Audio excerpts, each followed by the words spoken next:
Hey, Mishan here, singer-songwriter and vocal coach, and today we're going to be going over the top 3 beginner singer mistakes. Run, run, lost boy, they say to me.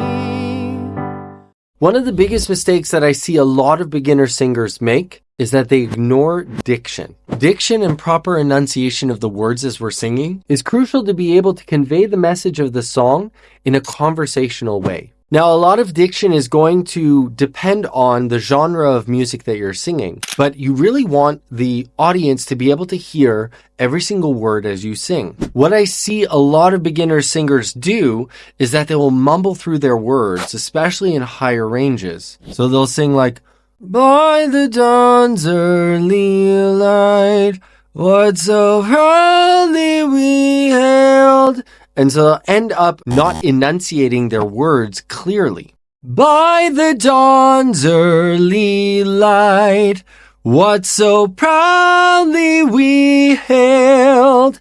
We got to make sure that we enunciate and move our mouth for every single word.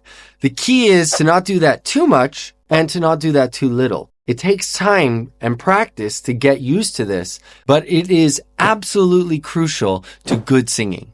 Another big mistake that I see a lot of singers make is not receiving feedback. So that feedback can come in the form of recorded feedback, visual feedback of what their singing is doing to their body, or constructive feedback from actual coaches. Now, you don't want to fall into the pitfall of listening to anybody and everybody that has an opinion about your singing, because not everybody knows exactly what proper singing should be. That's one of the biggest reasons why I suggest to many beginner singers to record themselves and listen back all the time. Because what happens is what you hear inside your head is very different than what actually comes out in the world when you're singing.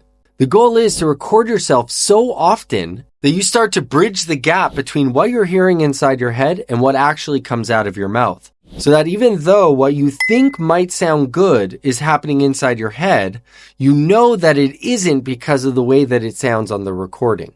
This is crucial to be able to sound good and confident in front of others.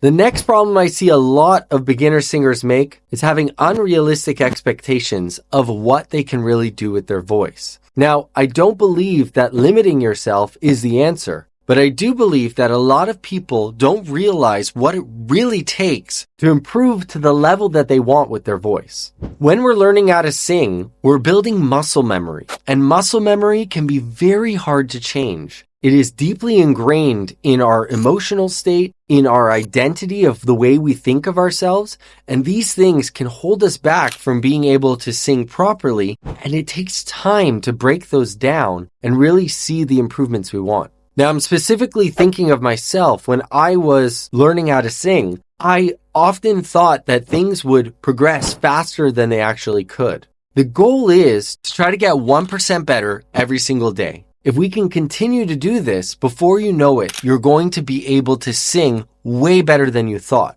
But at the same time, we want to set realistic goals, and those goals should be process focused, not so much on the end result. What do I mean by that? When I'm talking about process-focused goals, having the goal of doing your warm-ups every single day, of singing a certain number of songs every single week, so then that way you start to progress. If your goal is to sing a certain note or sing a certain song in a certain way, it's going to be much harder to reach that goal because you don't know what the day-to-day exercises and strategy should be to be able to get towards that goal. If you make the goal the actual process of developing your voice, then you're going to, before you know it, like without actually focusing on the goal, you're going to hit those goals much faster.